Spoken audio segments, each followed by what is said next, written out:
الحمد لله رب العالمين والصلاة والسلام على أشرف الأنبياء وسيد المرسلين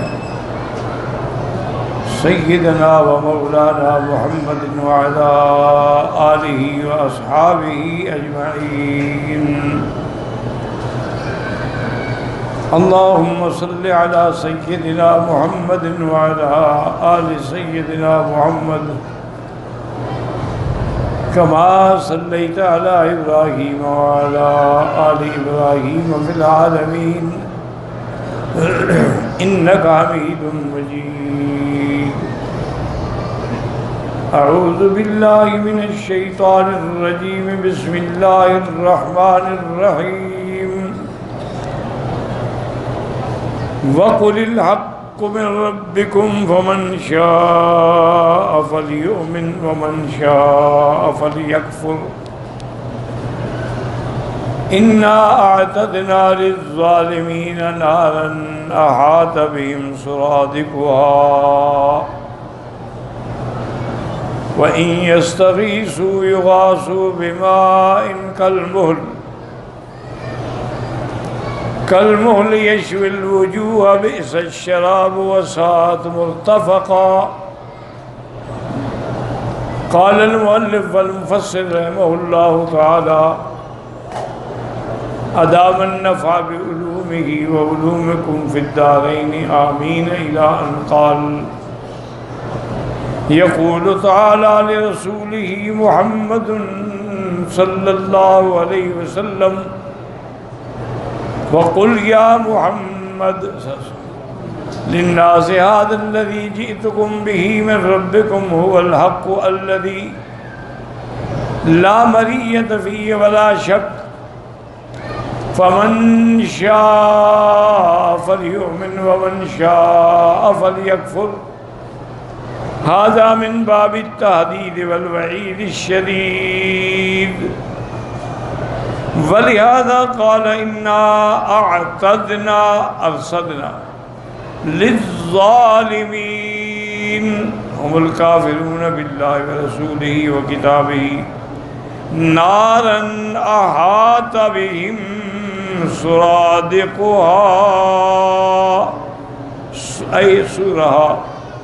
اب اللہ نے حضور پاک محبوب دو جہاں صلی اللہ علیہ وسلم کو فرمایا کہ آپ اعلان کر دیں کہ جو میں لایا ہوں اللہ کی طرف سے وحی اور کتاب اور قرآن، اس میں کوئی شبہ نہیں، کوئی شک نہیں، یہ حق ہے، یہ صدق ہے، یہ عدل ہے. اب جو چاہے تم میں سے ایمان لائے، جو نہ چاہے کفر کرے. اللہ کو تو کوئی ضرورت نہیں. اگر ساری دنیا مومن بن جائے اللہ کو نفع کوئی نہیں، اور سارے کافر ہو جائیں تو اللہ کو نقصان کوئی نہیں. اللہ نے اپنے بندوں کی ہدایت کے لیے پیغمبر بھیجے، کتابیں اتاری، معجزات دیے، دلائل دیے. اس کے بعد بھی اگر کوئی نہ مانے من شاء فلیکفر. پھر آگے ان کے لیے تحدید ہے کہ انا اعتدنا للظالمین، ہم نے کافروں کے لیے جہنم تیار کر رکھی. اسی سے یاد رکھیں کہ یہ مسئلہ بھی ثابت ہو گیا کہ جنت بھی موجود ہے اور جہنم بھی موجود ہے، مخلوق ہے. بعض فرق جو ہیں معتزلہ جیسے ہیں وہ کہتے ہیں کہ نہیں، نہ جنت ہے نہ جہنم ہے، اللہ پیدا کریں گے لیکن قیامت میں. اب جب ضرورت ہی نہیں، اس میں کوئی رہتا ہی نہیں تو کیا ضرورت ہے. اس لیے وہ کہتے ہیں کہ جنت جہنم تو ہے لیکن ابھی پیدا نہیں ہوگی. اور بعض ملحدین ایسے بھی ہیں جو کہتے ہیں کہ نہ جہنم ہے نہ جنت ہے، یہ محض ایک ڈراوے کے لیے بات ہے کہ کسی کو خوش کرنا ہو تو جنت کی باتیں سنا دی اور ڈرانا ہو تو جہنم کے قصے سنا دی. حقیقت کچھ بھی نہیں ہے. تو یہ سارے باطل فرقے جو ہیں وہ جھوٹے ہیں. اصل بات یہی ہے کہ جنت بھی مخلوق ہو چکی ہے اور جہنم بھی مخلوق ہو چکی ہے. اللہ نے کئی مقام پہ فرمایا اعدت للکافرین انا اعتدنا للظالمین. جنت کے لیے وَأُزْلِفَتِ الْجَنَّةُ لِلْمُتَّقِينَ. تو اس لیے ہمیشہ یاد رکھیں اور سب سے بڑی دلیل اس بات کی اللہ کا قرآن ہے، اور اللہ کے قرآن کے بعد خود حضور پاک نے جنت دیکھی ہے تو بات ہی ختم ہو گئی. جب حضور معراج میں تشریف لے گئے تو آپ کے لیے جنت کے دروازے کھولے گئے، آپ جنت میں داخل ہوئے۔ اسی لیے آپ نے واپسی پر حضرت بلال رضی اللہ تعالیٰ عنہ کو بلایا اور فرمایا کہ بلال، تم کون سا ایسا عمل کرتے ہو جو اللہ کو اتنا پسند ہے کہ میں جب آسمانوں میں گیا اور جنت میں گیا سمیعت خشخشۃ کا، تمہارے چلنے کی آواز آ رہی تھی، تم وہاں آ رہے تھے، پھر رہے تھے جنت میں، کون سا ایسا عمل ہے؟ خود نے کہا حضور میرا اور تو کوئی عمل نہیں، البتہ اتنا ہے کہ ایک تو میں ہمیشہ کوشش کرتا ہوں کہ باوضو رہوں، اللہ جب نیند ہے تو نیند ہے، اور دوسرا میں یہ کرتا ہوں کہ وضو کرنے کے بعد 2 رکعت تحیۃ الوضو کی نیت سے پڑھتا ہوں۔ حضور نے فرمایا اچھا، اسی کو لازم پکڑنا، اسی سے تمہیں ملا ہے جو ملا ہے یہ مقام۔ تو حضور پاک نے جنت دیکھی اور حضرت بلال کو بھی دیکھا،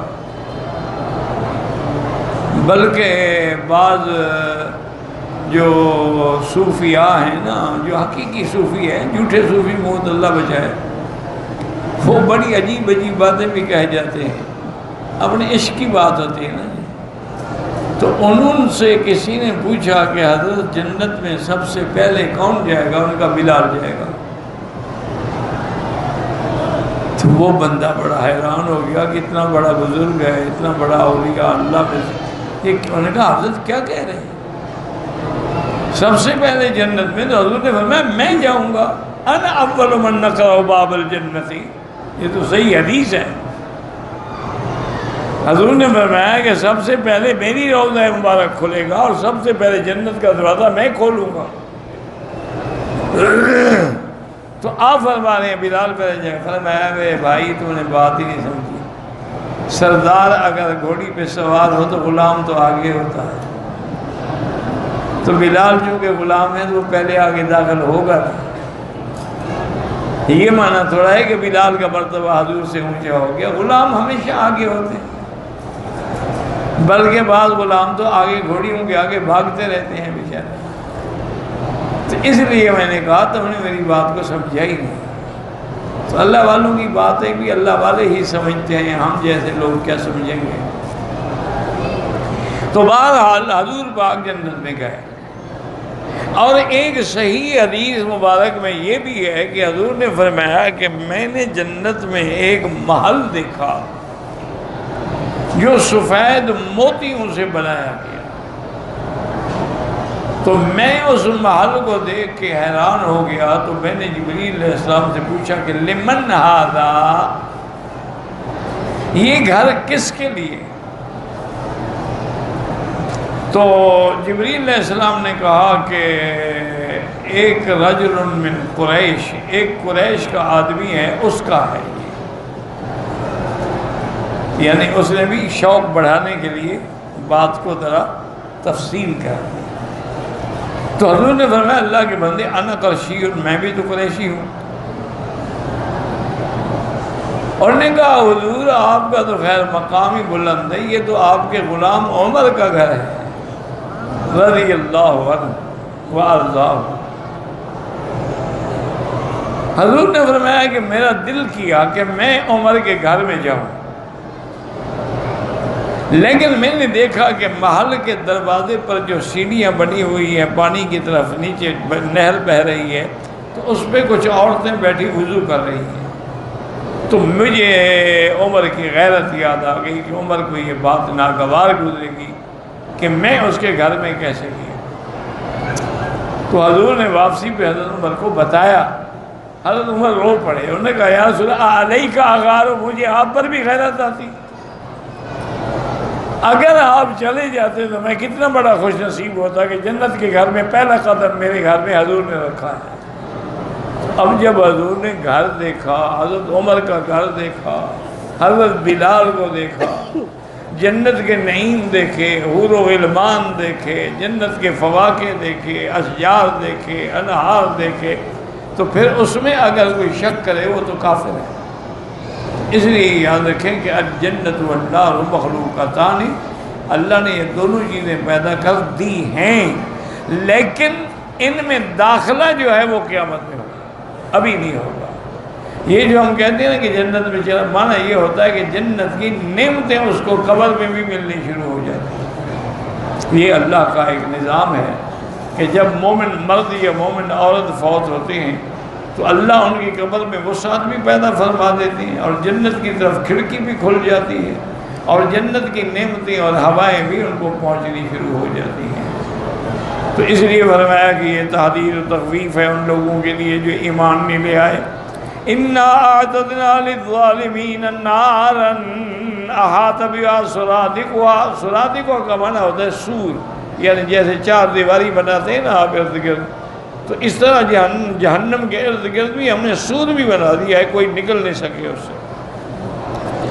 قال الامام احمد حدثنا موسیٰ قال حدثنا ابن حیّة قال حدثنا دراج بن حیثم النبی سید خدری رضی اللہ رسول اللہ عنہ قال سرادق النار اربعۃ جدر، کہ سرادق جو ہیں جہنم کے چار دیواریں ہیں، کثافت کل دار مسافت 40 سنہ، اور وہ ایک دیوار اتنی موٹی ہے کہ اس پر 40 سال تک آدمی چل سکتا ہے۔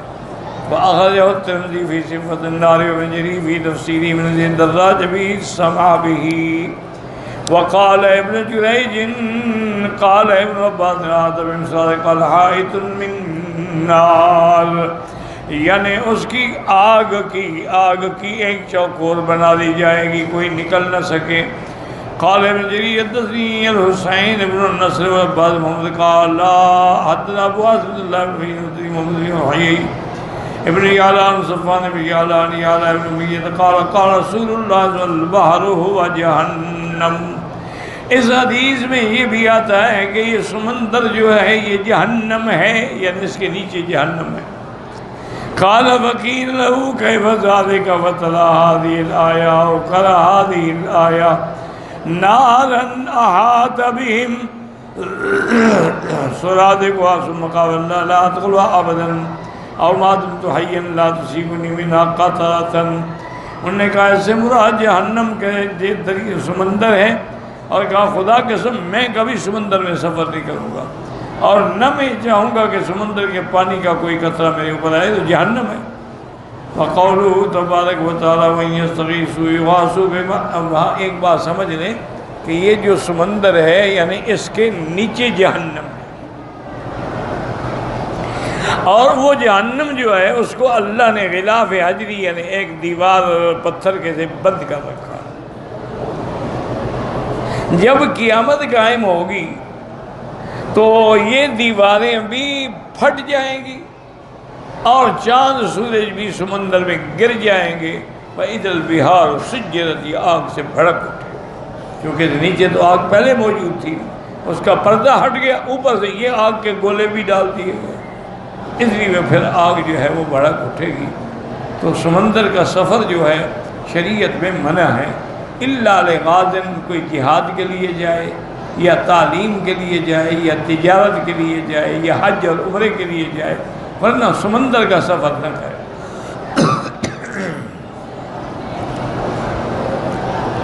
وَقَوْلُهُ تَعَالَى وَإِن يَسْتَغِيثُوا يُغَاثُوا بِمَاءٍ كَالْمُهْلِ يَشْوِي الْوُجُوهَ، جب فریاد کریں گے پانی مانگیں گے تو ان کو ایسا پانی پلایا جائے گا جیسے تیل کی تلچھٹ ہوتی ہے، اور وہ اتنی گرم ہوگا کہ جب منہ کے قریب کریں گے نا منہ جل جائے گا۔ قال ابن عباس مول کہتے ہیں وہ یعنی ایسا پانی جو جیسے کہ تیل کی تلچھاہٹ ہوتی ہے۔ وقال مجھے وقت دم والقحی، ایسے ہوگا کہ جیسے خون اور پیپ ہوتی ہے۔ وقال کہ وہ شیء الذی انتہا لہ، یعنی بہرحال وہ ایسی چیز ہوگی کہ جس کی گرمی انتہا پہ پہنچی ہوگی۔ وقال وکل شیء عذیب، ہر وہ چیز جو پگھلنے والی ہے۔ وقال قتادہ ذهب مسعود شيء من الذهب في حدود فلما انماء واثبت هذا اشبه شيء بالمهل، حضرت ابن مسعود پاک نے سونے کو ایک چھوٹی سی نالی کے اندر اس کو رکھا اور گلایا، جب وہ گل گیا تو اس کی جو رنگ ہے فرمایا یہ معلوم ہوتا ہے کہ یہ مہر کے مشابہ ہے۔ وقال ذاک ماء جہنم اسود، جہنم کا پانی بھی سیاہ ہوگا، وہ سودا واہلها سود، اور یہ جہنم کی آگ بھی سیاہ ہوگی اور اس میں جلنے والے بھی سیاہ ہوں گے ان کے چہرے کفر کی وجہ سے وَهَذِهِ الْأَقْوَالُ لَيْسَ مِنْهَا عَيْنٌ فِي الْآخِرَةِ وَإِنَّ اللَّهَ يَجْمَعُ هَذِهِ الْأَوْصَافَ الَّتِي كُلُّهَا فَهُوَ أَسْوَدٌ مُنْتِنٌ غَلِيظٌ حَارٌ۔ اب مفسر فرماتے ہیں کہ اس میں کوئی تعارض نہیں ہے، کیونکہ اصول یہی ہے کہ محل جو ہے اس میں ساری صفتیں ہیں، وہ سیاہ بھی ہے، بدبودار بھی ہے، گاڑھا بھی ہے، گرم بھی ہے۔ وَلِهَذَا قَالَ يَشْرَبُ الْجُوعَ مِنْ حَرِّهِ إِذَا أَرَادَ الْكَافِرُ أَنْ يَشْرَبَهُ وَكَرَهُ الْوَجِهُ شَوَاهُ حَتَّى تَسْقُطُ جِلْدَةُ وَجْهِهِ فِيهِ۔ جب کافر پینے کا ارادہ کریں گے تو جلا دے گا حتیٰ کہ چمڑا جو ہے وہ گر جائے گا اس کے اندر۔ كما جاء في الحديث الذي رواه الإمام أحمد بإسناده المتقدم في صراط النبي سيد الخدري رضي الله عنه عن رسول الله أنه قال ماء كالمهل قال كأكل الزيت إذا قلبه إليه سقطت فروته فيه وهكذا رواه الترمذي في صفة النار من جامع حديث رشدين بن سعد عمرو بن الحارث بن دراج ثم قال لا في الله حديث رشدين وقد تكلم فيه من قبل حفظه هكذا قال وقد رواه الإمام أحمد كما تقدم أن حسن الأشيب عن ابن هيئة الدراج الله أعلم وقال عبد الله المبارك وكيل الأنصاري عن عبد الله المسيح عن النبي أمامة عن النبي صلى الله عليه وسلم قال ويسقى من ماء صديد يتجرعه